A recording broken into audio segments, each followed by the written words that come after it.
ಮಕ್ಕಳ ಮನಸ್ಸನ್ನು ಅರ್ಥ ಮಾಡ್ಕೊಳ್ಳೋದು ಹೇಗೆ ಅನ್ನೋ ಪ್ರಶ್ನೆ. ಮನಸ್ಸು ಅರ್ಥ ಮಾಡ್ಕೊಳ್ಳೋದು ಇರಲಿ, ಮಕ್ಳಿಗೊಂದು ಮನಸ್ಸಿದೆ ಅಂತಲೇ ಯಾರು ತಲೆ ಕೆಡಿಸ್ಕೊಳ್ತಾ ಇರಲಿಲ್ಲ. ಮಗ ಫೋನ್ ಮಾಡ್ತಾನೆ, ನಂದು 3rd ರ್ಯಾಂಕ್ ಅಂತ. ಅಮ್ಮನಿಗೆ ಖುಷಿ ಆಗುತ್ತಾ? 1st ರ್ಯಾಂಕ್ ಯಾರು? ಅವ್ರಿಗೆ ಎಲ್ಲಾನು ಟೇಸ್ಟ್ ಮಾಡೋದಕ್ಕೆ ಬಿಟ್ರೆ ಅವರ ನಿಜವಾದ ಟೇಸ್ಟ್ ಏನು ಅನ್ನೋದು ಗೊತ್ತಾಗೋ ಸಾಧ್ಯತೆ ಜಾಸ್ತಿ. ಹೌದು, ಆ ಆರಂಭದ 6-8 ವರ್ಷಗಳು ಖುಷಿಯಾಗಿರ್ಬೇಕು. ನೀವು ಏನು ಕೊಡೋಕ್ಕಾಗಿಲ್ಲ ಅಂದ್ರೆ ಮಕ್ಕಳಿಗೆ ಆಟ ಆಡ್ಲಿಕ್ಕೆ ಬಿಡಿ.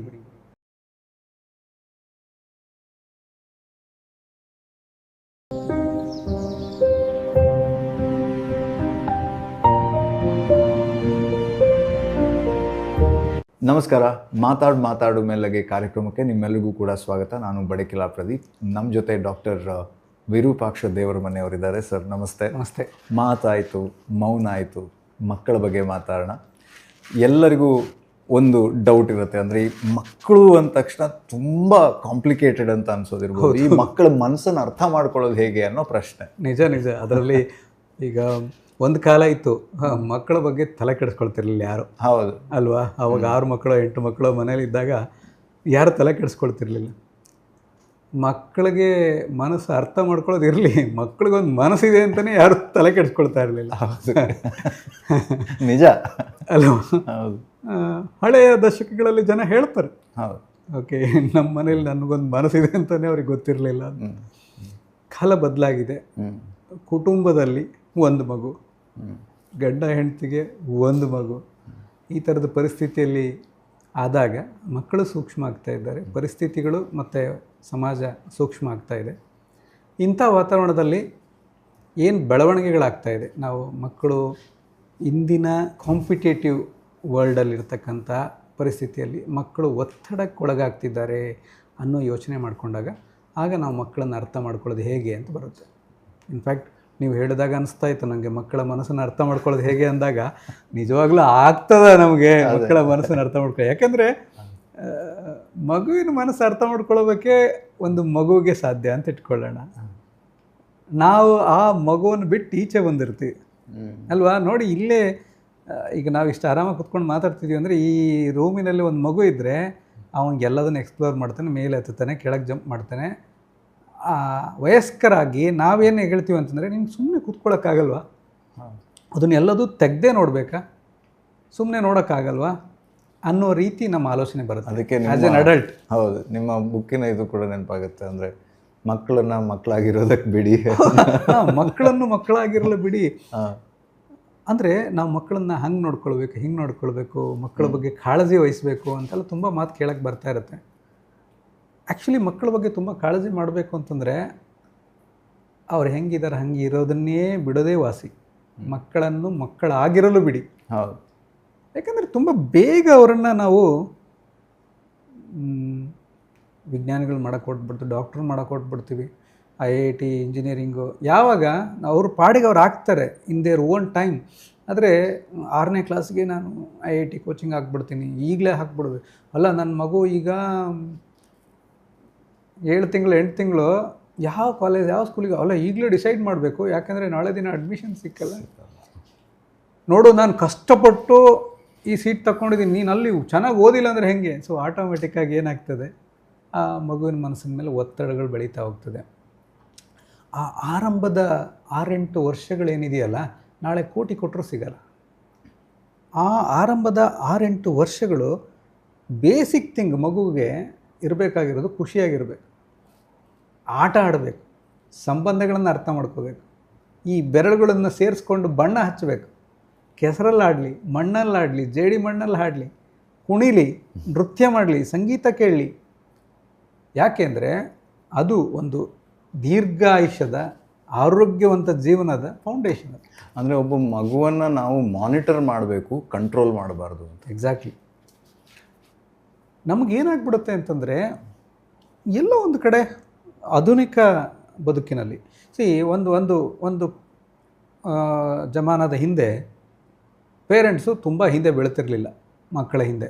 ಅದರದ್ದೇ ಆದಂತಹ ತೊಂದರೆಗಳು ಇತ್ತು. ಹೌದು. ಈ ಸುಮಾರು ಜನ ಬೇಜಾರು ಹೇಳ್ಕೊಡ್ತಾರೆ, ನಾವು ಅಪ್ಪ ಅಮ್ಮ ಏನೂ ಮಾಡಲೇ ಇಲ್ಲ, ಚೂರು ಕಾಳಜಿ ವಹಿಸಲೇ ಇಲ್ಲ. May be that was the advantage. ಹೌದು. ಸಿ, ಅವತ್ತಿನ ದಿನ ಅಪ್ಪ ಅಮ್ಮ ಡ್ರಾಪ್ ಮಾಡೋಕ್ಕೆ ಬರ್ತಿರಲಿಲ್ಲ. ನಾವು 5-6 ಕಿಲೋಮೀಟ್ರ್ ದೂರದ್ದು ಎಂಜಾಯ್ ಮಾಡಿಕೊಂಡು ಮರ ಹತ್ತಿ ನೀರಲ್ಲಿ ಆಡಿ ಈಜಾಡಿಕೊಂಡು ಕೆಸರಿನಲ್ಲಿ ಬಿದ್ದು ಎಮ್ಮೆ ಮೇಲೆ ಹತ್ಕೊಂಡು, ಸೊ ಕೊರತೆಗಳೇ ಅಡ್ವಾಂಟೇಜ್ ಆಗಿತ್ತು. ಸೊ ಅಲ್ಲಿಗೆ ಒಂದು ಸುಂದರ ಬದುಕನ್ನ ಕಂಡ್ವಿ ಮತ್ತೆ ಕಂಡುಕೊಂಡ್ವಿ. ಹಾಂ, ಸೊ ಆ ಕೊರತೆಗಳನ್ನು ನೀಗಿಸಿದ್ವಿ ಅನ್ನುವ ಸಂತೋಷದಲ್ಲಿ ಕೆಲವೊಂದು ಸರಿ ಪೋಷಕರು ಏನು ಮಾಡ್ತಾರೆ ಅಂದರೆ, ನಾನು ಪಟ್ಟ ಕಷ್ಟ ನನ್ನ ಮಕ್ಕಳು ಪಡಬಾರ್ದು ಅನ್ನೋ ಕಾರಣಕ್ಕೆ ಅವ್ರಿಗೆ ಪ್ರತಿಯೊಂದು at their step over compensation.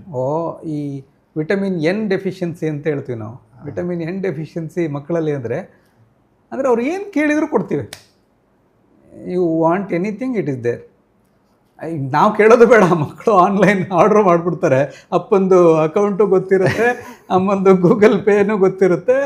So anything, Swiggy, Zomato, Blinkit, Amazon, Flipkart, they know everything. So ಇಲ್ಲಿ ಏನಾಯ್ತು ಅಂದರೆ ಕೊರತೆಗಳೇ ಇಲ್ಲ. ಆ ಕೊರತೆಗಳಲ್ಲೂ ಕೂಡ ಒಂದು ಸಂತೋಷ ಇತ್ತು. ಹೊರಗೆ ಆಡ್ಲಿಕ್ಕೆ ಹೋಗ್ತಾಯಿದ್ರು, ಸ್ನೇಹಿತರ ಜೊತೆಗೆ ಬೆರೀತಾಯಿದ್ರು, ಮರ ಹತ್ತಾಯಿದ್ರು, ಸಾಕು ಪ್ರಾಣಿಗಳ ಜೊತೆಗೆ ಆಡ್ತಾಯಿದ್ರು, ಗದ್ದೆಗಳಲ್ಲಿ ಓಡ್ತಾಯಿದ್ರು. ಸೊ ಇದನ್ನೆಲ್ಲ ಆಟ ಇನ್ನೊಂದು ಮಕ್ಕಳಿಗೆ ನಾವು ಕೊಡಬೇಕಾಗಿರ್ತಕ್ಕಂಥ ಅತಿ ದೊಡ್ಡ ಕೊಡುಗೆ.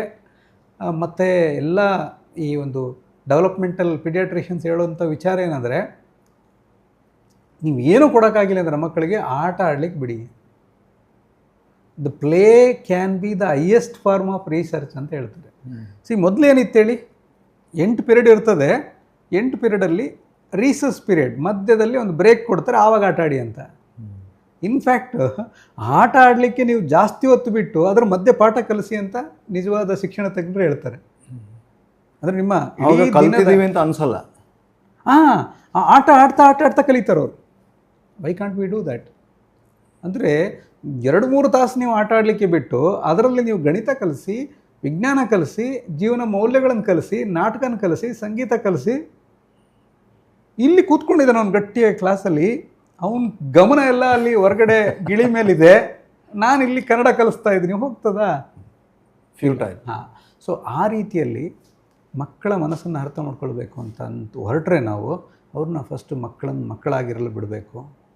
ಸಂತೋಷವಾಗಿರಬೇಕು. ಅವರು ಆದಷ್ಟು ಒತ್ತಡಗಳು ಸಣ್ಣ ವಯಸ್ಸಿಗೆ ಬರೋದು ಬೇಡ, ಹೋಲಿಕೆಗಳು ಬೇಡ. ಇವತ್ತಿನ ಪ್ರಸ್ತುತ ವಾತಾವರಣದಲ್ಲಿ ದೊಡ್ಡ ವಿಲನ್ ಅದು. ಹೌದು, ಅವನು ಆಲ್ರೆಡಿ ರೈಮ್ಸ್ ಹೇಳ್ತಾ ಇದ್ದ, ನನ್ನ ಮಗ ರೈಮ್ಸ್ ಹೇಳ್ತಾ ಇಲ್ಲ. ಅವನು ಆಲ್ರೆಡಿ 1 to 10 ಏನೋ ಟೇಬಲ್ಸ್ ಹೇಳ್ತಾನೆ, ಇವನಿಗೆ ಟೇಬಲ್ಸ್ ಬರೋದಿಲ್ಲ. ಅವನು ರ್ಯಾಂಕಿಂಗ್ ಇಷ್ಟಿದೆ, ನನ್ನ ಮಗನ ರ್ಯಾಂಕಿಂಗ್ ಇಷ್ಟಿಲ್ಲ. ಅವನ ಸ್ಕೋರ್ ಇಷ್ಟಿದೆ, ನನ್ನ ಮಗನ ಸ್ಕೋರ್ ಇಷ್ಟ ಇಲ್ಲ. ಪ್ರಾಬ್ಲಮ್ ಅಂದರೆ ಐ ಥಿಂಕ್ ತಮ್ಮ ಮಕ್ಕಳು ಏನು ಅಂತ ಗೊತ್ತಾಗೋದಕ್ಕಿಂತ ಹೆಚ್ಚು ಪಕ್ಕದವನವ್ರ ಮಕ್ಕಳು ಹೇಗೆ ಅಂತ ನೀವು ಗಮನಿಸಿ ರಿಸಲ್ಟ್ಸ್ ಬರುತ್ತೆ. ಓಕೆ, ಮಗ ಫೋನ್ ಮಾಡ್ತಾನೆ, ನಮ್ಮ ರಿಸಲ್ಟ್ ಬಂತು, ನಂದು 3rd ರ್ಯಾಂಕ್ ಅಂತ. ಓಕೆ, ಅಮ್ಮನಿಗೆ ಖುಷಿ ಆಗುತ್ತಾ? ಫಸ್ಟ್ ರ್ಯಾಂಕ್ ಯಾರು? Within no time. Okay, so ಅಲ್ಲಿ ಏನು ಶುರುವಾಯಿತು? ನನ್ನ ಫ್ರೆಂಡು ಇವಂದು ಅಂತ ಹೇಳ್ತಾರೆ. ಆವಾಗ ನೋಡು, ಅವನಿಗೆ ತೆಗಿಲಿಕ್ಕಾಯಿತು, ನಿನ್ಗೆ ಯಾಕೆ ಆಗಲಿಲ್ಲ? ಅವ್ನು ನಿನ್ಗಿಂತ ಕಡಿಮೆ ಓದಿದ್ದ ಅಲ್ವಾ, ನೀನೇ ಅವನಿಗೆ ಹೇಳಿಕೊಟ್ಟಿದ್ದಲ್ಲ. ಸೊ ಅಲ್ಲಿ ಆ ಇಡೀ ರ್ಯಾಂಕ್ ಸಿಕ್ಕಿದ್ದು ಒಂದು ಸಂತೋಷನೇ ಹಾಳಾಗಿಬಿಡುತ್ತೆ. ಒಂದು ಕಾನ್ಸೆಪ್ಟ್ ಇದೆ ಏನಂದರೆ, ಈ ಒಲಿಂಪಿಕ್ಸಲ್ಲಿ ಒಂದು ಚಿನ್ನ ಬಂದವನು ಹೇಗೂ ಖುಷಿಯಾಗಿರ್ತಾನಂತೆ, ಬ್ರಾಂಚ್ ಬಂದವನು ಸಿಕ್ಕಾಪಟ್ಟೆ ಖುಷಿಯಾಗಿರ್ತಾನಂತೆ, ಸಿಲ್ವರ್ ಬಂದವನು ನಿದ್ದೆ ಮಾಡಲ್ಲಂತೆ. ಒಂದು ಸ್ವಲ್ಪ ಮೈಕ್ರೋ ಸೆಕೆಂಡ್. ಸೊ ಈ ಮಕ್ಕಳಲ್ಲಿ ಏನಾಗಿರುತ್ತೆ ಅಂದರೆ, ಈಗ ಯಾರೋ ಒಬ್ಬ ಆರ್ಡಿನರಿ ಪಾಸ್ ಆಗಿರ್ತಾನೆ, ಊರಿಗೆಲ್ಲ ಸ್ವೀಟ್ ಅನಿಸ್ತಾ ಇರ್ತಾನೆ. ಈ ಫಸ್ಟ್ ರ್ಯಾಂಕ್ ಬಂದಿರೋನು, ಅಯ್ಯೋ ಇನ್ನೊಂದು 2 ಮಾರ್ಕ್ಸ್ ಕಡಿಮೆ ಆಯಿತು, 100 ಎಲ್ಲ 5 ಸಬ್ಜೆಕ್ಟ್ 100 ಬಂತು, 2ರಲ್ಲಿ ಹೋಯ್ತು ಅಂತ ಬೇಸರದಲ್ಲಿದ್ದಾನೆ. 2ನೇ ರ್ಯಾಂಕು ಫಸ್ಟ್ನೇ ರ್ಯಾಂಕ್ನವನಿಗೂ 2ನೇ ರ್ಯಾಂಕ್ನವನಿಗೂ 0.1 2 3 ಎಂಥದ್ದು ಡಿಫ್ರೆನ್ಸ್ ಇದೆ, ಅವನಿಗೆ ಖುಷಿನೇ ಇಲ್ಲ. ಓಕೆ, ಇದೆಲ್ಲ ಯಾಕೆ ಆಗ್ತಾ ಇದೆ ಅಂದರೆ, ನಾವು ಮಕ್ಕಳಿಂದ ಏನು ನಿರೀಕ್ಷೆ ಮಾಡ್ತಾಯಿದ್ದೀವಿ ಅಂದರೆ, ಅವರು ಗೆಲ್ಲುವ ಕುದುರೆಗಳಾಗಬೇಕು. ಅವರು ಸೋಲನ್ನು ಅನುಭವಿಸೋದನ್ನು ನಾವು ಅವಕಾಶವೇ ಕೊಡೋದಿಲ್ಲ. ಇವತ್ತಿನ ದಿನಕ್ಕೆ ಈ ಸೋಲೋದನ್ನು ಎದುರಿಸೋದನ್ನು ಮಕ್ಕಳಿಗೆ ಕಲಿಸೋದು ಯಾಕೆ ಮುಖ್ಯ ಆಗ್ತಾಯಿದೆ ಅಂದರೆ, ನಮ್ಮ ಮಕ್ಕಳು ಅಡಿಕ್ಷನ್ಗೆ ಒಳಗಾಗ್ತಾ ಇದ್ದಾರೆ, ಯುವಜನರು ದಾರಿ ತಪ್ತಾ ಇದ್ದಾರೆ, ಆನ್ಲೈನ್ ಅಡಿಕ್ಷನ್ಗೆ ಒಳಗಾಗ್ತಾ ಇದ್ದಾರೆ, ಫ್ರಾಡ್ಸಿಗೆ ಒಳಗಾಗ್ತಾ ಇದ್ದಾರೆ. ಯಾವುದೋ ಒಂದು ಗುಂಪು ಇವರನ್ನು ರಾತ್ರೋರಾತ್ರಿ ಅವ್ರನ್ನ ತಪ್ಪು ದಾರಿಗೆ ಎಳೀತದೆ. ಯುವಜನರು ಆತ್ಮಹತ್ಯೆಗೆ ಒಳಗಾಗ್ತಾ ಇದ್ದಾರೆ. ಯಾಕೆ ಇದೆಲ್ಲ ಆಗ್ತಾಯಿದೆ ನೀವು ಗಮನಿಸ್ಕೊಂಡ್ರೆ, ಅವರು ಅಂದ್ಕೊಂಡಂಗೆ ಆಗಲಿಲ್ಲ ಅಂದ ತಕ್ಷಣ ಪಾರ್ಟ್ ಬಿ ಇಲ್ಲವೇ ಇಲ್ಲ ಅವರಿಗೆ, ಪ್ಲ್ಯಾನ್ ಬಿ ಇಲ್ಲವೇ ಇಲ್ಲ. ಸೊ ಪ್ರತಿ ಒಂದು ಪ್ರಾಜೆಕ್ಟಲ್ಲಿ ಯಶಸ್ಸು ಇದೆ, ಸೋಲು ಇದೆ. ಫಸ್ಟ್ ಪ್ರೈಸು ಬರ್ಬೋದು, ಸೆಕೆಂಡ್ ಪ್ರೈಸು ಬರ್ಬೋದು. ಫಸ್ಟ್ ಪ್ರೈಸ್ ನಿನ್ನ ಬಂತು, ಸಂತೋಷ ಪಡು. ಸೆಕೆಂಡ್ ಪ್ರೈಸ್ ನಿನ್ನ ಬಂತು, ಫಸ್ಟ್ ಬಂದವನಿಗೆ ಅಭಿನಂದನೆ ಹೇಳುವಂತಹ ಗುಣವನ್ನು ನೀನು ಬೆಳೆಸ್ಕೊ. ನಿನ್ನ ಫ್ರೆಂಡ್ ಯಾರೋ ಫೇಲ್ ಆಗಿ ಕೂತಿದ್ದಾನೆ, ಅವನಿಗೆ ಹೋಗಿ ಅನುಭೂತಿ ತೋರಿಸುವಂಥದ್ದು, ಸಹಾನುಭೂತಿ ತೋರಿಸುವಂತಹ ಮಾನವೀಯ ಮೌಲ್ಯವನ್ನು ನೀನು ಬೆಳೆಸ್ಕೊ. ಇದನ್ನೆಲ್ಲ ನಾವು ಮಕ್ಕಳಿಗೆ ಮಾಡೋದು ಯಾವಾಗ? ಯಾವಾಗಲೂ ನಾವು ಮಕ್ಕಳ ಹಿಂದೆ ಅವರು ಗೆದ್ದರೆ ಮಾತ್ರ ಮಾನ್ಯತೆ, ಮನೆಯಲ್ಲಿ ಸಂಪಾದನೆ ಮಾತ್ರ ಮಾಡಿದರೆ ಮಾತ್ರ ಮಾನ್ಯತೆ, ಅಂಕಗಳು ತೆಗೆದರೆ ಮಾತ್ರ ಮಾನ್ಯತೆ ಮಾಡಿದಾಗ, ಅದು ಇಲ್ಲದಿದ್ದರೆ ನನಗೆ ಬದುಕಲಿಕ್ಕೆ ಗೌರವನೇ ಇಲ್ಲ, ಅರ್ಹತೆಯೇ ಇಲ್ಲ ಅಂತ ಈ ಹದಿಹರೆಯದವರು ಪರಿಗಣಿಸಿ ಮನೆ ಬಿಟ್ಟು ಹೋಗುವಂಥದ್ದು, ಕೈ ಕುಯ್ಕೊಳ್ಳುವಂಥದ್ದು, ಆತ್ಮಹತ್ಯೆಗಳ ಪ್ರಯತ್ನ ಮಾಡುವಂಥದ್ದು, ಇದೆಲ್ಲ ನಡೀತದೆ. ಸೊ ಇದು ಆರಂಭದಿಂದ ಈ ಮಕ್ಕಳು ಖುಷಿಯಾಗಿರಬೇಕು ಅಂದರೆ ಅವ್ರ ಮಿದುಳಿಗೆ ಆಹಾರ ಬೇಕು. ಅದು ಬರೀ ಪಾಠಗಳಿಂದ ಸಿಗೋದಿಲ್ಲ. ಸಂಗೀತ, ಸಾಹಿತ್ಯ, ಆಟ, ಅದನ್ನು ಇನ್ನೊಂದು ಸಲ ಹೇಳ್ತೇನೆ, ಆಟ ಆಟ ಆಟ. ಮತ್ತು ಅವರಿಗೆ ಎಲ್ಲನೂ ಟೇಸ್ಟ್ ಮಾಡೋದಕ್ಕೆ ಬಿಟ್ಟರೆ ಅವರ ನಿಜವಾದ ಟೇಸ್ಟ್ ಏನು ಅನ್ನೋದು ಗೊತ್ತಾಗೋ ಸಾಧ್ಯತೆ ಜಾಸ್ತಿ. ಇಲ್ಲ ನೀವು ಇದೇ ಮಾಡಬೇಕು ಅಂತಂದರೆ ಅವರ ಉಳಿದ ಸಾಧ್ಯತೆಗಳನ್ನು ಅವರು ಎಕ್ಸ್ಪ್ಲೋರ್ ಮಾಡೋದಕ್ಕೆ ಅವಕಾಶನೇ ಇರೋದಿಲ್ವಲ್ಲ. ಎಸ್, ಈ ವಿಚಾರ ನಾವು ಪೇರೆಂಟ್ಸ್ ಹತ್ರ ಹೇಳಿದಾಗ, ನೋಡಿ ನಿಮ್ಮ ಮಗುನಿಗೆ ಯಾವುದು ಆಸಕ್ತಿ ಇದೆ ಅದರಲ್ಲಿ ಬಿಡಿ ಅಂತ ಹೇಳ್ತೇವೆ. ಅವರು ಕೆಲವೊಂದು ಸರಿ ತುಂಬ ಮುಗ್ಧರಾಗಿ ಅವ್ನಿಗೆ ಯಾವುದ್ರಲ್ಲೂ ಆಸಕ್ತಿ ಇಲ್ಲ ಸರ್ ಅಂತ ಡಿಸೈಡ್ ಮಾಡಿಬಿಡ್ತಾರೆ. ಇಲ್ಲ, ಇನ್ನೂ ಕೆಲವು ಪೋಷಕರಿಗೆ ಏನಾಗುತ್ತೆ ಅಂದರೆ, ಸರ್ ಅವನು ಒಂದು 4 ದಿನ ಟೆನ್ನಿಸ್ಗೆ ಹೋಗ್ತಾನೆ, ಮತ್ತೆ ಬಿಟ್ಬಿಡ್ತಾನೆ, 4 ದಿನ ಚೆಸ್ಸಿಗೆ ಹೋಗ್ತಾನೆ, ಮತ್ತೆ ಬಿಟ್ಬಿಡ್ತಾನೆ. ನಾನು ಅದಕ್ಕೆ ಹೇಳಿದ್ದೀನಿ, ಈ ವರ್ಷ ಯಾವುದಕ್ಕೂ ಹಾಕಲ್ಲ ನಿನ್ನ ಅಂತ. ಓಕೆ, ಆ ತೀವ್ರ ಬೇಗ ಕ್ಷಣಿಕವಾಗಿ ಆಸಕ್ತಿಯನ್ನು ಕಳ್ಕೊಳ್ಳುವಂಥ ಒಂದು ಪಾರ್ಟ್ ಇರುತ್ತೆ. ಆದರೆ ಅಲ್ಲಿ ನೀವು ಸ್ವಲ್ಪ ಅಸರ್ಟಿವ್ ಆಗಿ, ಇಲ್ಲ ಇದನ್ನು ಮುಗಿಸ್ಲೇಬೇಕು, 3 months ಕೋರ್ಸ್ ಇದು ಮುಗಿಸ್ಲೇಬೇಕು ಅನ್ನೋ ರೀತಿ ಇರಿ, ತೊಂದರೆ ಇಲ್ಲ. ಇದೇನೋ ಪರ್ಮನೆಂಟಾಗಿ ಮುಗಿಸುವಂಥದ್ದಲ್ಲ, ನೀವು ಹಾಕಿರೋದು ವಾರದಲ್ಲಿ 2 ದಿನ ಹೋಗುವಂಥ ಕ್ಲಾಸ್ ಮಾತ್ರ. ಸೊ ಮಾಡಿದರೆ ಮಾಡಲಿ, ಪುಸ್ಲಾಯಿಸಿ. ಕೆಲವೊಂದು ಸರಿ ಏನಾಗುತ್ತೆ ಅಂದರೆ 3 ತಿಂಗಳು ಹೋದ ಬಿಟ್ಟ, ಮತ್ತೊಂದು 3 ತಿಂಗಳು ಬಿಟ್ಟು ಮತ್ತೆ ಆಸಕ್ತಿ ಬರ್ಬೋದು. ಎಷ್ಟೋ ಬಾರಿ ಆ ಮಗು ಕಲಿಬೇಕು ಅಂತ ಇರ್ತಕ್ಕಂಥ ವಿಚಾರಗಳಲ್ಲಿ ಆಸಕ್ತಿಗೆ ಡಿಪೆಂಡು ಆಚೆ ಕಲಿಸ್ಕೊಡೋರ ಮೇಲೂ ಇರುತ್ತೆ. ಕೇವಲ ಮಗು ಮಾತ್ರ ಬೇರೆ ಬೇರೆ ಫ್ಯಾಕ್ಟರ್ಸ್ ಇರುತ್ತೆ. ಹೌದು, ನಾನು ಪ್ರತಿದಿನ ಮಗು ಕರ್ಕೊಂಡು ಹೋಗಿ ಬಿಡ್ತೇನೆ ಕಲೀಲಿಕ್ಕೆ. ನನ್ನ ಕರ್ಮ ನೋಡು, ನಿಮ್ಮ ಹೋಗಿ ಕರ್ಕೊಂಬಂದು ಬಿಟ್ಟು ಹೋಗಬೇಕು, ನಿಮ್ಮ ಕಾಯಬೇಕು, ನಾನು ಎಷ್ಟು ಕಷ್ಟಪಡಬೇಕು ಅಂತ ಪ್ರತಿನಿತ್ಯ ಹೇಳ್ತಾ ಇದ್ದರೆ ಮಗುಗೆ ಅನ್ಸುತ್ತೆ ಇವ್ರಿಗೆ ಯಾಕಪ್ಪ ಇಷ್ಟು ಹಿಂಸೆ ಬೇಡ ಅಂತ. ಡಿಸ್ವೇಡಿಂಗ್ ಫ್ಯಾಕ್ಟರ್ ಆಗಿಬಿಡುತ್ತೆ. ಹಾಗೆ ಕಲಿಸ್ತಾ ಇರ್ತಕ್ಕಂಥವ್ರು ಒಂದು ಸಣ್ಣ ಚಿತ್ರಕಲೆ ಅವನು ಮಾಡ್ತಾ ಇರೋದೇ ಮನಸ್ಸಿನ ಸಂತೋಷಕ್ಕೆ, ಅದರಲ್ಲಿ ಸ್ಟ್ರಿಕ್ಟಾಗಿ ಇದು ಸರಿಯಿಲ್ಲ ನೋಡಿ ಹೆಂಗೆ ಬಿಡಿಸಿದ್ಯಾ ಅಂತೇಳಿ ನಾನು ಪ್ರತಿನಿತ್ಯ ಬೈದು ಹೊಡೆದು ನಾನು ಡ್ರಾಯಿಂಗ್ ಕಲಿಸ್ತಾ ಇದ್ದರೆ ಅವನು ಹೋಗ್ತಾನೆ ಡ್ರಾಯಿಂಗಿಗೆ. ಸೊ ಆ ಆಸಕ್ತಿಗಳನ್ನು ಕಂಡುಕೊಳ್ಳಿಕ್ಕೂ ಬಿಡಬೇಕು. ಸ್ವಲ್ಪ ದಿನ ತಗೊಳ್ಬೋದು. ಎರಡನೇದು, ನನಗಿಷ್ಟ ಅಂತ ಹಾಕೋದು ಸರಿಯಲ್ಲ. ನಾನು ಯಕ್ಷಗಾನ ಕಲೀಲಿಲ್ಲ, ನೀನು ಕಲಿ. ಇನ್ನೊಂದು, ನಾನು ಭರತನಾಟ್ಯ ಮಾಡಲಿಲ್ಲ, ನೀನಾದರೂ ಮಾಡುವಂಥ. ಹಾಂ. ಸೊ ಆ ರೀತಿಯ ಒತ್ತಡಗಳು ಕೂಡ ಕೆಲವೊಂದು ಸರಿ ಮಕ್ಕಳಿಗೆ ಇಷ್ಟ ಆಗಲ್ಲ. ಬಲವಂತದ ಮಾಗಸ್ನಾನ ಹೇಳ್ತೀವಲ್ಲ, ಹಾಗೆ ಅದು ಕೂಡ ಇಷ್ಟ ಆಗಲ್ಲ. ಕೆಲವೊಂದು ನಾನೊಂದು ಮಕ್ಕಳಲ್ಲಿ ನಮ್ಮನ್ನು ಕಾಣಕ್ಕೆ ಹೊರಡೋದು. ಹಾಂ, ಮಕ್ಕಳಲ್ಲಿ ನಮ್ಮ ಭಗ್ನ ಕನಸುಗಳನ್ನು ಕಂಡುಕೊಳ್ಳೋದು. ಎಕ್ಸಾಕ್ಟ್ಲಿ. ಓಕೆ. ಸೊ ನಾನು MBBS ಮಾಡಬೇಕು ಅಂದ್ಕೊಂಡಿದ್ದೆ, ನಮ್ಮ ಮನೇಲಿ ಓದಿಸ್ಲಿಲ್ಲ, ನನ್ನ ಮಗನಾದರೂ MBBS ಮಾಡಬೇಕು ಅಂತ ನಾನು ಡಿಸೈಡ್ ಮಾಡಿದ್ದೆ ಅಂತ. ಸೊ ಈ ರೀತಿ ಭಗ್ನ ಕನಸುಗಳನ್ನು ಮಕ್ಕಳಲ್ಲಿ ಕಾಣುವಂಥದ್ದು. ಅಗೇನ್ ಪೋಷಕರಲ್ಲಿ ತುಂಬ ಸವಿನಯ ಪ್ರಾರ್ಥನೆ. ಅಲ್ಲ ಸರ್, ನಮ್ಮ ಮಕ್ಕಳ ಬಗ್ಗೆ ಕನಸು ಇಟ್ಕೊಳ್ಬಾರ್ದು, ನಮಗಾದರೂ ಸಿಕ್ಕಿರಲಿಲ್ಲ ಅವ್ರಿಗಾದರೂ ಸಿಗಲಿ ಅಂಥೇಳಿ ಇಟ್ಕೊಳ್ಳೋದು. ಎಸ್, ಸಂತೋಷ, ಪ್ರೊವೈಡೆಡ್ ಅವನಿಗೂ ಆ ಸಂತೋಷ ಇರಬೇಕು. ನಿಮ್ಮ ಮಕ್ಕಳು ನಿಮ್ಮ ಮಕ್ಕಳಲ್ಲ ಅಂತ ಖಲೀಲ್ ಗಿಬ್ರಾನ್ ಹೇಳ್ತಾರೆ. ಅವರು ಜೀವನ ಪ್ರೀತಿಯ ಮಕ್ಕಳು, ಅವರಿಗೆ ಅವರದೇ ಆದಂಥ ಆಲೋಚನೆಗಳಿದೆ. ನಿಮ್ಮ ಪ್ರೀತಿ ಕೊಡಿ, ವಿಶ್ವಾಸ ಕೊಡಿ, ಅವರಿಗೆ ಆಶ್ರಯ ಕೊಡಿ, ಅವರಿಗೆ ನಿಮ್ಮದೇ ಆಲೋಚನೆಗಳು ಕೊಡಬೇಡಿ ಅಂತ ಹೇಳ್ತಾನೆ. We never know. ಆಲೋಚನೆಗೆ ಅವಕಾಶಗಳು ಕೊಡಿ, ಅವಕಾಶ ಕೊಡಿ, ಅದನ್ನು ಗಟ್ಟಿಗೊಳಿಸಿ, ನೀನು ಅದನ್ನು ಪ್ರಯತ್ನ ಮಾಡು, ನಾನು ನಿನ್ನ ಜೊತೆಗೆ ಇದ್ದೇನೆ ಅಂತ ಹೇಳಿ. ಅವರು ನಿಮ್ಮ ಹೆಗ್ಲ ಮೇಲೆ ಕೂರಿಸ್ಕೊಂಡು ನಿಮಗೆ ಕಾಣದಂಥ ಪ್ರಪಂಚವನ್ನು ಅವ್ರು ನೋಡಲಿ. ರೈಟ್.